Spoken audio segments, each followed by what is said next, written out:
Hallo und herzlich willkommen zu einer neuen Folge von Histutorial, dem Geschichtstutorial des Deutschen Historischen Museums, das Fragen an die Geschichte einfach einmal anders stellt.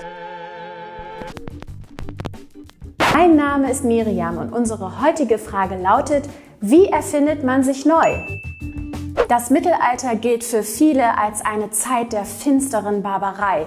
Kriege wüteten und religiöse Fanatiker unterdrückten die abergläubischen Menschen. Für andere ist das Mittelalter ein Sehnsuchtsort. Tapfere Königshäuser und ihre starken Ritter kämpften Schlacht um Ruhm, Ehre und natürlich um holde Damen. Der Rückblick auf die Epoche hatte schon vor Hunderten von Jahren immer eine besondere Bedeutung.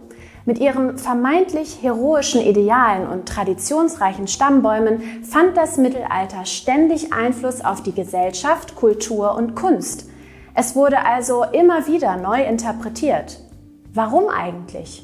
Schauen wir uns Wenzel von Luxemburg an, der 1346 zum römisch-deutschen König gewählt wurde. Sein Problem: Das Haus Luxemburg war eine relativ junge Dynastie. Ein langer Stammbaum von römisch-deutschen Königen und Kaisern war da Fehlanzeige.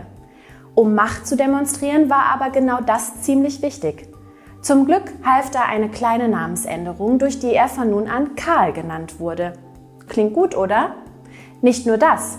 Damit wurde sein Kaisertum als Karl IV. In eine direkte Linie zu Karl dem Großen gesetzt. Ein Upgrade, dem die Stadt Nürnberg später folgte. Der Sohn Karls IV., Sigismund, ließ die prächtigen Reichskleinodien 1424 nach Nürnberg bringen. Dieser Übergabe musste dringend ein Denkmal gesetzt werden.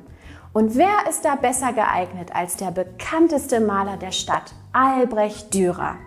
Der produzierte nicht nur das eben gezeigte Porträt, sondern auch eins, das Karl den Großen zeigt. Durch ihre hübsche Kopfbedeckung werden beide in Verbindung gebracht, die Reichskrone. Blöd nur, dass es die Reichskrone erst unter Otto I., also knapp 150 Jahre nach dem Tod Karls des Großen gab. Naja, das war natürlich Nebensache. Es ging der Stadt Nürnberg bei den Gemälden ja nicht um historische Korrektheit. Nein, viel wichtiger war doch der sensationelle Beweis der vermeintlichen Traditionslinie von Karl über Sigismund nach Nürnberg. So kann man sich natürlich auch neu erfinden.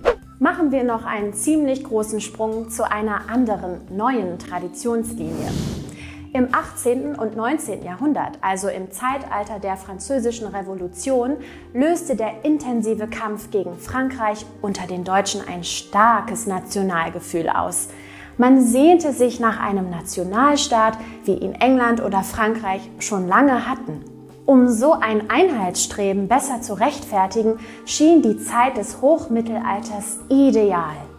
Alles Mittelalterliche wurde bewundert, während gleichzeitig alles Französische verabscheut wurde.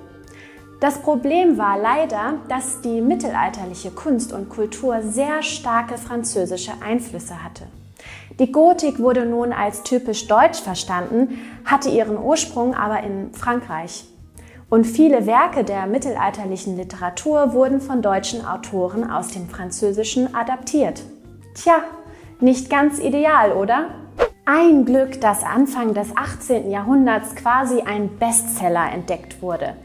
1755 fand man nämlich das knapp 500 Jahre alte Nibelungenlied. Im Gegensatz zu dem anderen bekannten Versroman Parzival hatte die neu entdeckte Erzählung keine französischen Vorbilder. Siegfried der Drachentöter, die bedingungslose Treue der Burgunder und Kriemhilds unsagbare Rache haben das Nibelungenlied zu einem deutschen Heldenepos gemacht. Viele Darstellungen in Kunst, Literatur und Musik folgten schon im 19. Jahrhundert. Die epische Geschichte brachte also frischen Wind in die Selbstwahrnehmung der Deutschen. Übrigens sagt euch bestimmt der Ringzyklus von Richard Wagner was. Er hat die Heldensage wohl am bekanntesten bearbeitet. Mit germanisch-mythologischen Quellen hat er die Geschichte quasi remythisiert und auf ein ganz anderes Level gehoben, was später ziemliche Folgen hatte. Im Nationalsozialismus wurde der mittelalterliche Stoff mit Wagners Interpretationen extrem missbraucht, um das vermeintlich germanische Wesen der Deutschen neu zu beschwören. Als beispielsweise Hermann Göring die Lage der 6. Armee vor Stalingrad 1943 mit dem Kampf der Nibelungen, wie er sagt, und dem blutigen Burgunderuntergang vergleicht. Dazu behauptet er, dass man wie von den Nibelungen noch jahrelang vom Sieg Deutschlands in Ehrfurcht sprechen werde. Noch mehr nationale Nibelungenheroik geht wohl kaum. Kein Wunder, dass dieses wahnsinnig erschreckende Beispiel vermeintlicher Traditionslinien dazu führte, dass die Nibelungen-Thematik nach dem Zweiten Weltkrieg erstmal von der Bildfläche verschwand.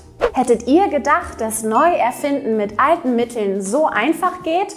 Lasst es uns in den Kommentaren wissen. Bis zum nächsten Mal, eure Miriam.